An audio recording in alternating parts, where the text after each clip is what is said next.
I heard them before I saw them, swooping down from the sky and screeching as they came. I spun around just as the cloud was upon me. For an instant, I stared into 100 dead eyes, black pearls glittering in the darkness. I raised the flashlight and the swarm exploded like fireworks. Feathers burned, turned into ash. I couldn't hear my scream above theirs.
Well, I was just outside for a breath of fresh air, and what a night.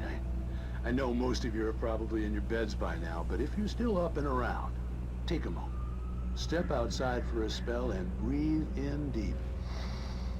The weather is absolutely still. The sky is crystal clear. It's like the forest is quietly breathing along with you. As you listeners know, I'm a night owl, and it's on nights like this I wish I wasn't cooped up in the studio. Makes an old man like me wish I could just roam wild. But here I am, and who'd keep you company all night long if I weren't? It looks like I'm not the only one staying up late. Caller, you're on the air. Hey, Pat, it's Maurice Horton. Hello, Maurice. What are you up to? Well, I was just taking Toby on his walkies. Oh, isn't it beautiful out there? Sure, but Pat, the reason I called is that Toby heard something rustling in the undergrowth and took off after it, and I couldn't find it. Probably a rabbit. Sure. Toby loves rabbits. Well, sure. Anyway, I figured that, if anyone runs into Toby, they could grab him. My number's on his collar. And Toby's a friendly dog? Oh, Toby loves people. Usually he comes back, but we were pretty far from home, and it sounds like he went pretty wild there. Great dog, but he's just too dumb for his own good. Well, Maurice, it's out there now. Hope Toby comes home soon. Yeah, thanks, Pat. You have a good night now.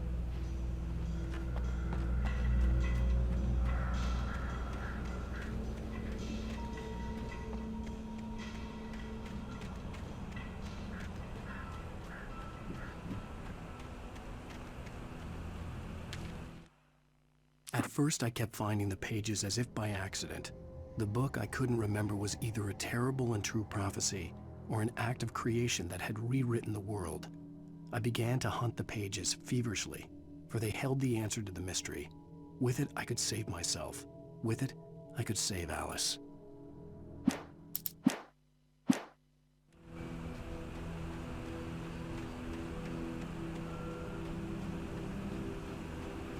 The gas station was closer now, its light welcoming in the darkness. Paul makes the best dogs in the state. Belly Burster is the best with no coat. Monster Dog is second best. The famous dog is...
I stepped into the gas station's garage. It was dark and quiet. The place was a mess. It looked like someone trashed the place or that there'd been some kind of fight. Light spilled into the room through an open door at the back, and I made my way toward it.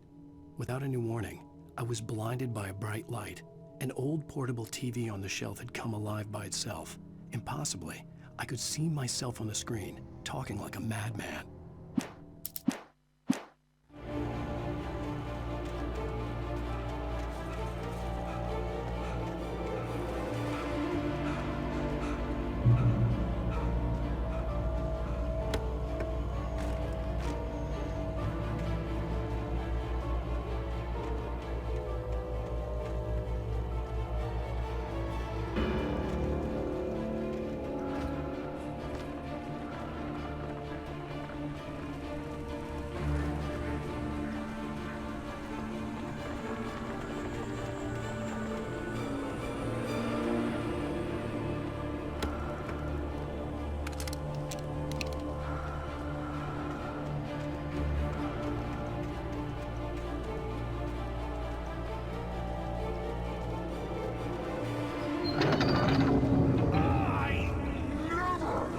Salad, no. A man like me needs a hefty meal.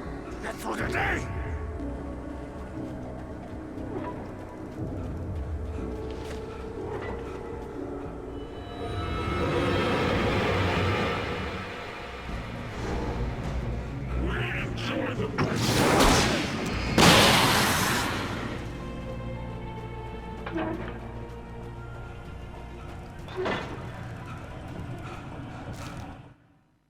The cabin on Cauldron Lake?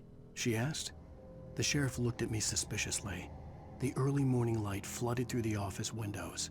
I would probably never have gotten out of the woods alive without her help, but I couldn't tell her the truth of what I'd faced the previous night. She'd think I was lying or crazy. She'd lock me up, and she wouldn't help me find Alice.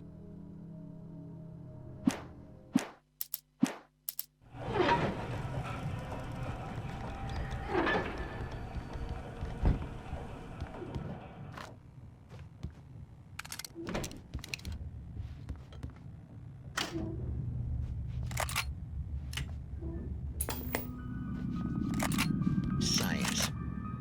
It bestows immortality on those who advance it to elevate all of mankind. Newton, Einstein, Sagan, princes among men.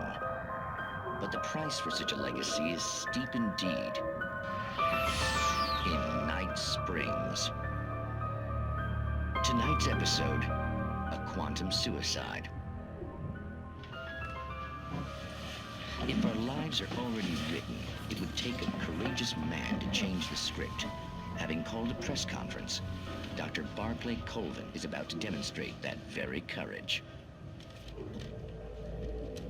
Ladies and gentlemen of the press, I am Dr. Barclay Colvin, and I'm glad so many of you could join me here at the Moorcock Institute. Tonight, I'm going to give a practical demonstration of the many worlds interpretation. As you can see, this is a loaded 9mm pistol. It shall be part of a thought experiment. And now, a real experiment, known as a quantum suicide. Did he say suicide? Is that a real gun? He's kidding, right? Please, stay calm. There is no risk. Observe what occurs when I place the weapon against my own forehead. Now, you might think this round is merely a dud. Not so. Observe the flower pot. And yet, I myself cannot be harmed with this gun. With each pull of the trigger, two new realities branch off. One in which the weapon didn't fire, and one where it did. With my machine here, I have ensured that this reality is always the former. I have bestowed upon myself quantum immortality. Under no circumstances can this gun kill me. So wait. What you're saying is that every time you pull the trigger, in another reality, you die? Yes, of course, but that's completely trivial. There's an infinite number of things that could happen at any moment. moment, and they always do happen somewhere. The point is, this one thing did not happen here. You're insane, Colvin. Insane? Insane? Hey, was this thing supposed to be plugged in? I stumbled on it. You fools! Gaze upon quantum immortality.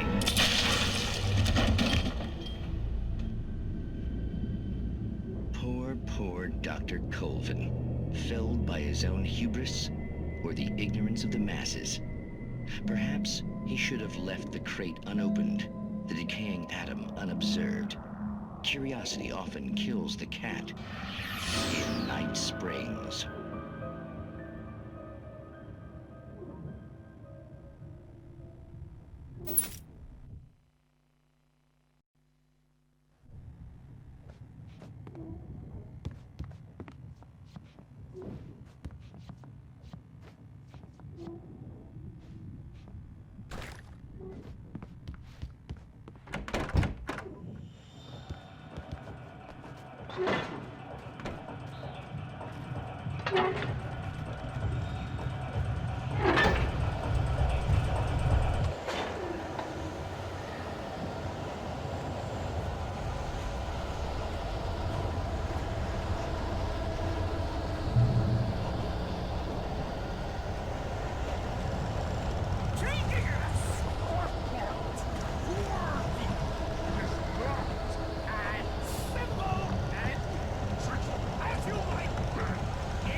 Stucky's body vanished, leaving behind only a lifetime of nightmares to come, assuming I'd reach the lights at the gas station alive.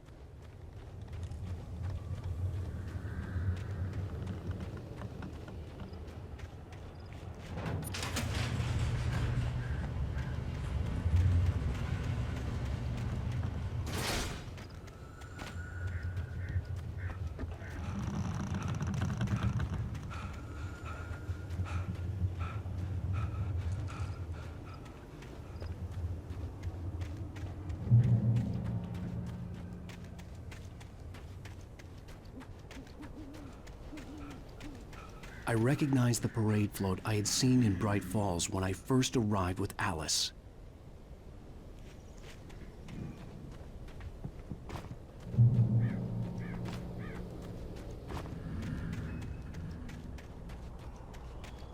After the insanity I had just experienced in the darkness, the lights of the gas station felt comforting.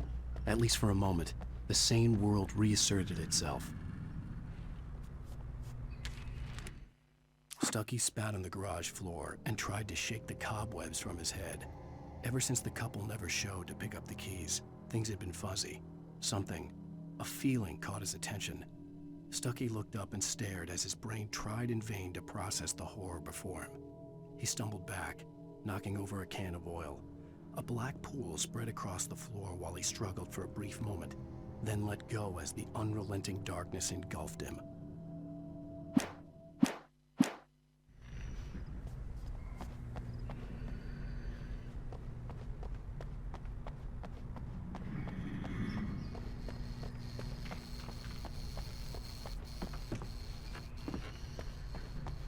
I had to get inside the gas station to find a phone to call for help. The garage was a mess. It looked like someone had trashed the place, or that there'd been some kind of fight. I'll keep writing. Outside, there's only darkness. Outside the cabin, outside the story, there's only darkness. I can feel her presence in the dark. Just now, I could smell her perfume in the room. I'll reach her, I'll fix it up. I'll bring her back. The story will come true. If I stop, she's lost. I don't believe this. It'd been me on the TV, talking crazy. Was I losing my mind?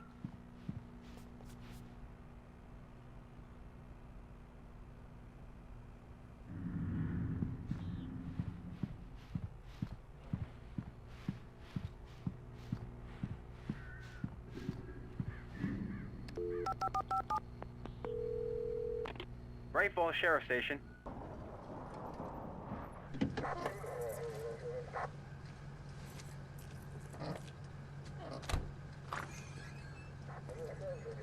Oh, thank God, Sheriff. Sheriff Sarah Breaker. You are... I'm Alan Wake, but listen, I was in a car crash. My wife, Alice, she's missing. Calm down, Mr. Wake. We were staying in a cabin on the island, on Cauldron Lake. There's no island on Cauldron Lake, not since the big eruption in the 70s. Please, I can take you there, okay? You look like you've taken a pretty bad knock to the head. Are you okay? Listen. We'll figure this out. Please get in the car. We'll swing by the lake and then we'll go to the station, okay? Mr. Wake, have you seen Stucky, the guy who owns this place? I realized I couldn't tell her what had happened in the forest. She wouldn't have believed me. And then she wouldn't have helped me with Alice.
Previously on Alan Wake.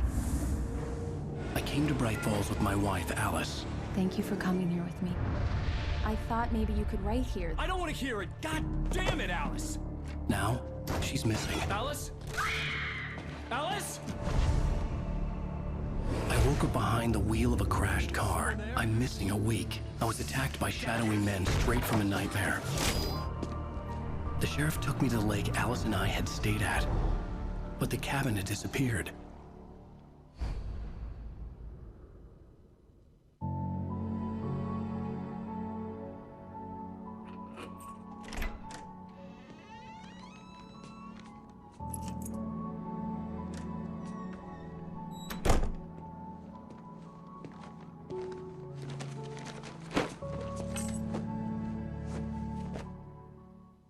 Honey, I'm home. Back here, sweetie. How was it? Worst weather I've ever seen. You should put some coffee on. It'll warm you up.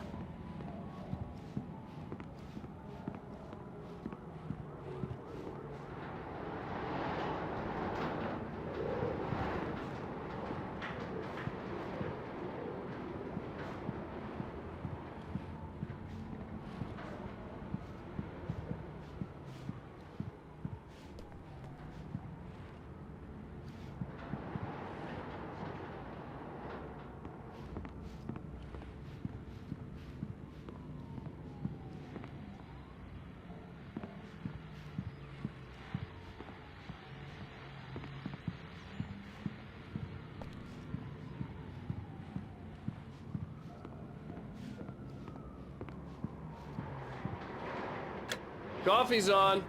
Great, thanks. I'll need it if I'm gonna finish this by tomorrow.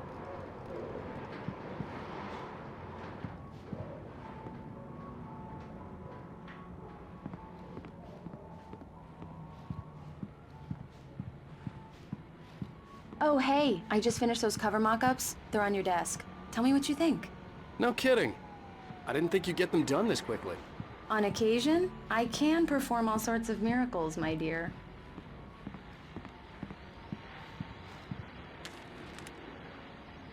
These look really good. Oh, sure, until Barry gets his hands on them. Which, by the way, will happen over my dead body. The last time was the last time. Oh, and speaking of Barry, he called. Alan? Alan, please check the fuse box. I'm right here. I'm on it, honey. Please hurry.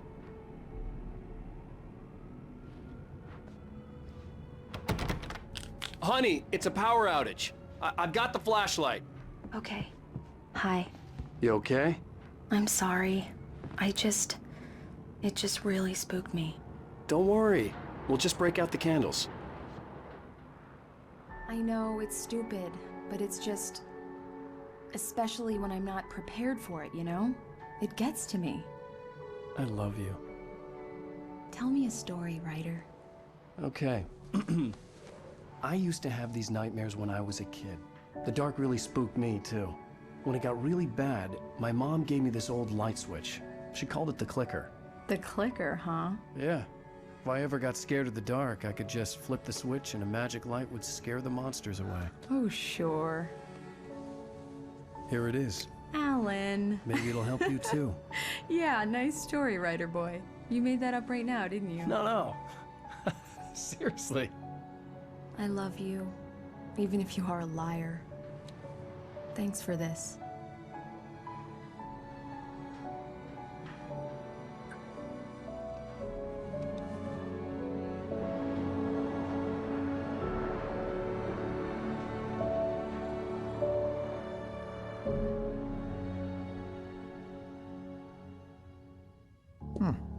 How do you feel, Mr. Wake? Any nausea, disorientation, anything like that?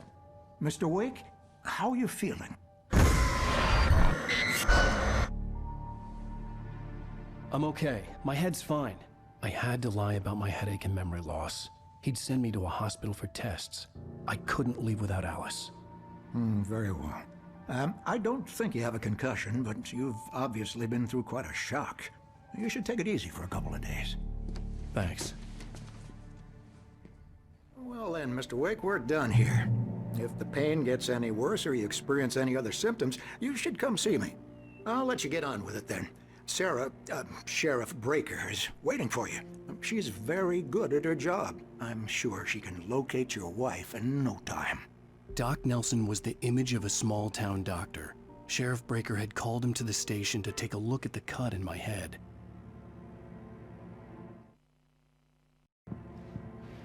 I'm sorry you had to cut your morning fishing short for this, Doc. Oh, she's a beauty, ain't she?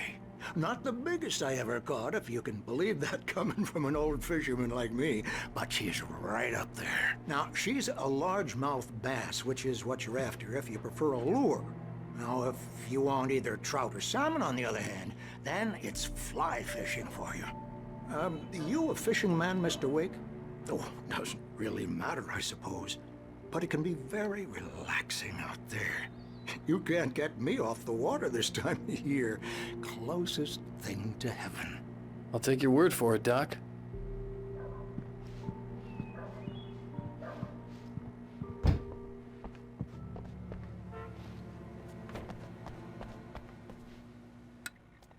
Thank you for testing the lights, Miss Weaver. Everything seems to be fine. I don't have the luxury of being complacent, Deputy Grant. The bulbs will need changing soon. You can't change them in the dark. I'll be sure to take care of it, Miss Weaver. Have a nice day now. Very good. I'll come back later on to remind you, just in case. Mr. Wake, the sheriff is waiting for you in her office down the corridor. That was Cynthia Weaver. I guess you can call her the town eccentric. She used to be the editor of the local newspaper, but she's focused on, other things these days. She'd fit right in where I come from. As you can see, she's a little obsessed with maintaining the light bulbs of the whole town, refuses to step on shadows, things like that. Back in her day, she wrote about all sorts of weird things in the paper. Bright Falls has a colorful history. Of course, what small town hasn't?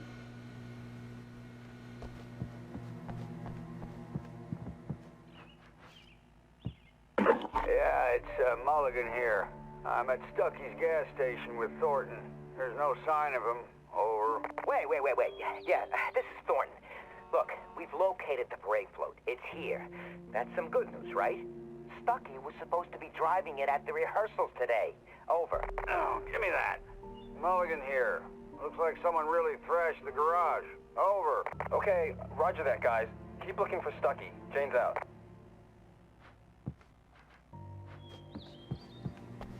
The sheriff wants to see you in her office, Mr. Wake.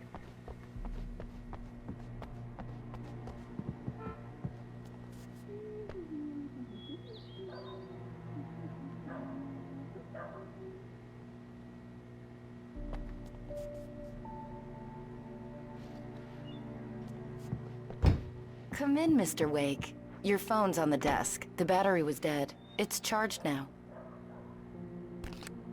Have you started looking for my wife yet? My men are already on it. Now, can you tell me what happened? I'm not sure. I can't remember. We were arguing. I walked out of the cabin. The cabin on Cauldron Lake? How did you end up at Stucky's gas station? I wanted to tell her what had happened last night, but I couldn't. She'd lock me up. Excuse me. I need to take this. Hello? Alan, please help me. Alice? Stop talking to the law. You'll do exactly what I say if you ever want to see your wife again. Who is this?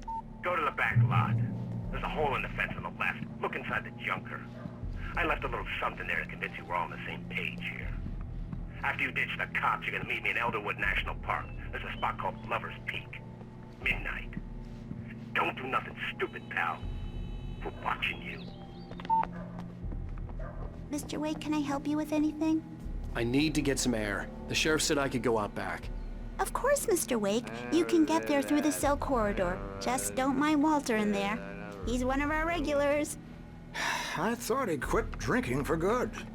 Oh, no such luck. He went on a bender and beat Danny pretty badly. He started shouting like that the moment he woke up. Hey, mister! Hey, can you turn the lights on? The deputies, they won't... Thank you, man, thank you. Hey, you're all right. You're a good guy. Don't let anybody tell you different. You know, I shouldn't even be in here. The cops, they got it all wrong. See, sure, I beat him up, but I wasn't drunk. I mean, I wasn't drunk at the time.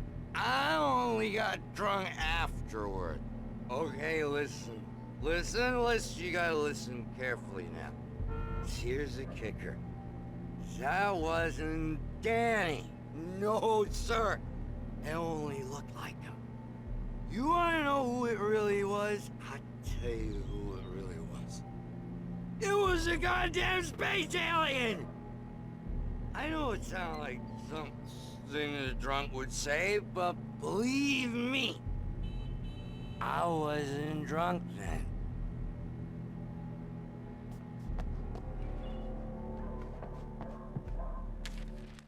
In spite of its human mask, to describe the dark presence as intelligent would have implied human qualities on something decidedly inhuman. Nonetheless, it found the one spot in the diner that was dark enough. Some light spilled into the corridor, ravaging it. But it took the pain. Horrible as it was, the writer would soon fix that. He would be coming to the one place where it still had power.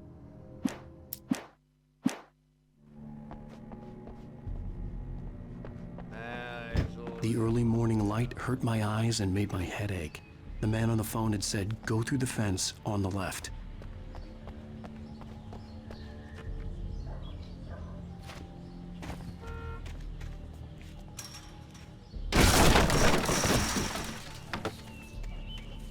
Alice's driver's license had been placed on the front seat.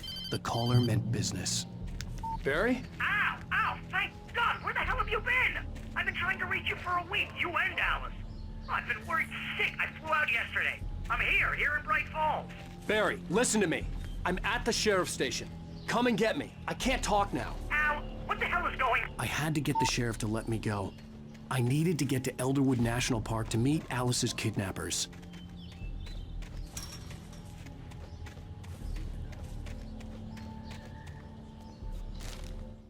The kidnapper fired his gun one last time, and the shadow vanished into the darkness it had come from.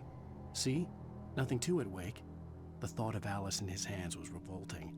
We stood on the wooden platform of Lover's Peak, the waterfall on the mountain behind us, the lights of the radio mast blinking red in the heights above. I fought with the urge to take a swing, force myself to speak. Let's cut the act now. Where's my wife?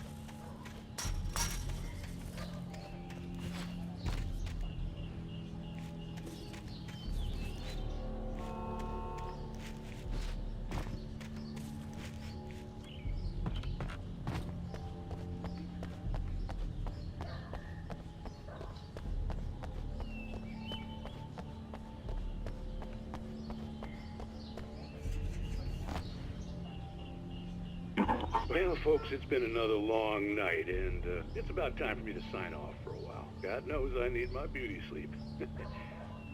Just one more item before I go. It's been a busy night for the sheriff's department. We've had a few broken windows, even a report of shots fired on Main Street. Deputies Mulligan and Thornton had to deal with two intoxicated young men who were celebrating the completion of their Deer Fest float. Now, folks, we get this every year. I know it's exciting that the big day's almost here, but let's save it for the party and leave the gunplay for the shooting competition, huh? There's no point in getting all worked up yet.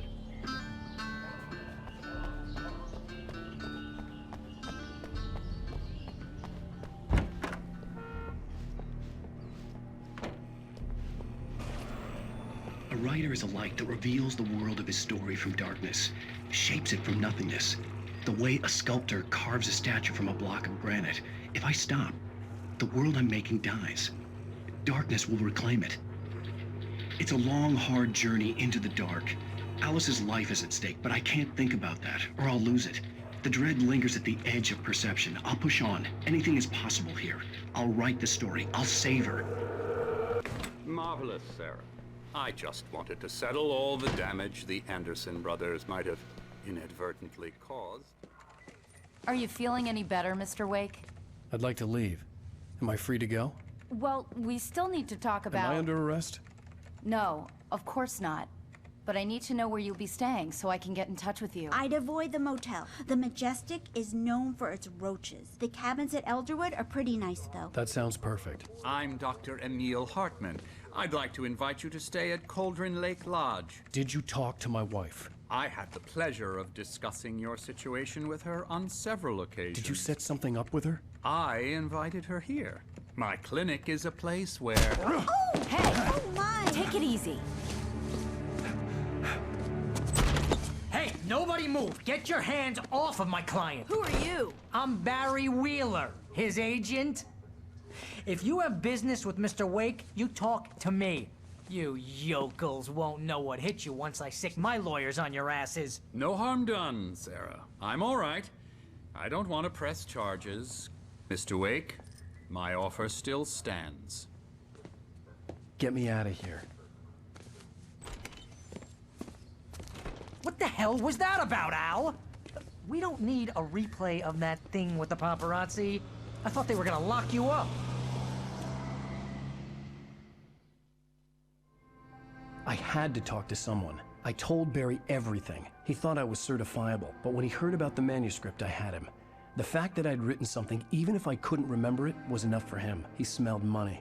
And he believed that Alice had been kidnapped. Anything beyond that was another story. I had a midnight appointment with the kidnapper in a place called Lover's Peak, somewhere in Elderwood National Park. The plan was to rent a cabin. I don't like it, Al. I don't like any of it. It's not good. In fact, it's the absolute opposite of good. Mr. Wake! Barry, you found him. Hi, Rose. Oh, wow. I was just thinking about you, too. Great. I was just bringing Rusty some coffee. He's on the balcony, looking after Max. Poor thing. I really need to go. Great to see you again, Mr. Wake. Later! Who's Max? What an airhead. Jeez, Mr. Takes a swing at everybody. This is not her fault. She's a very nice girl and, more importantly, a fan.